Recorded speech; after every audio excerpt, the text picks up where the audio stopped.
Hello everyone, welcome to my channel বিতিশার রান্নাঘর। আজ আমি আপনার সাথে যে রেসিপিটি শেয়ার করতে চলেছি সেটি হলো দেশি মাগুর মাছের ঝাল। তাই জন্য প্রথমে মাগুর মাছগুলোকে ভালোভাবে কেটে ধুয়ে পরিষ্কার করে রেখে দিয়েছি। এরপর এটাতে লবণ হলুদ মাখিয়ে নেব।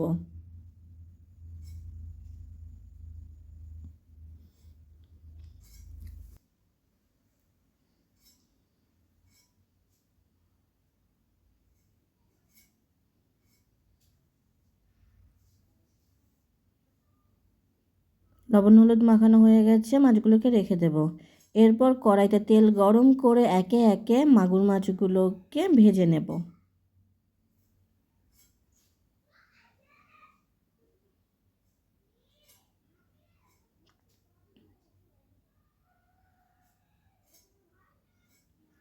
মাগুর মাছগুলো ভাজা হয়ে গেছে, মাগুর মাছগুলোকে তুলে নেব।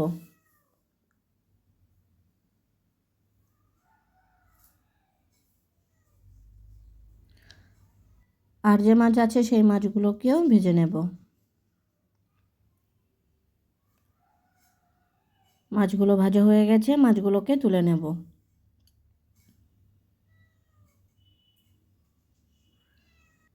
এরপর কড়াইতে তেল গরম করে তার মধ্যে দিয়ে দেব কালো জিরে ফোড়ন, দিয়ে তার মধ্যে দিয়ে দেব পেঁয়াজ কুচি, দিয়ে সেটিকে ভাজা করতে থাকবো।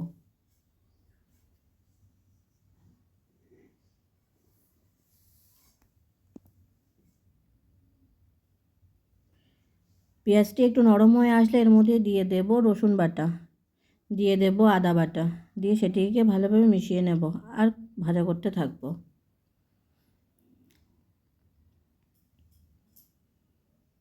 এরপর এর মধ্যে দিয়ে দেব কাঁচা লঙ্কা কুচি, দিয়ে সেটিকে মিশিয়ে নেব আর ভাজা করতে থাকবো।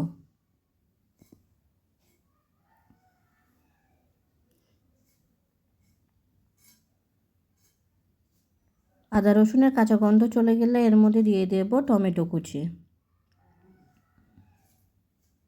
যে সেটিকে ভাজা করতে থাকবো।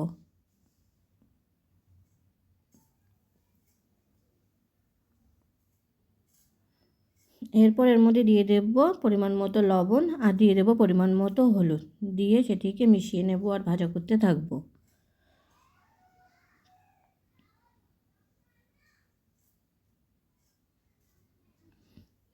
ভালোভাবে ভাজা হয়ে গেলে এর মধ্যে দিয়ে দেব পরিমাণ মতো জল, দিয়ে নাড়াচাড়া করে নেব। এরপর এর মধ্যে দিয়ে দেব জিরে গুঁড়ো, দিয়ে দেব ধনে গুঁড়ো, দিয়ে দেব গোলমরিচ গুঁড়ো, শুকনো লঙ্কার গুঁড়ো, দিয়ে সেগুলোকে ভালোভাবে মিশিয়ে নেব। এবার এটিকে ফুটতে রেখে দেব। ঝোলটা ভালোভাবে ফুটে উঠেছে। এরপর এর মধ্যে ভেজে রাখা মাছগুলোকে দিয়ে দেব।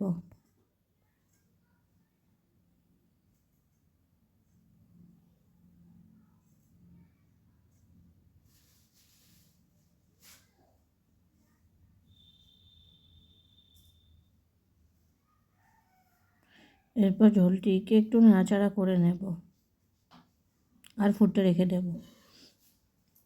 ঝোলটা ভালোভাবে ফুটছে।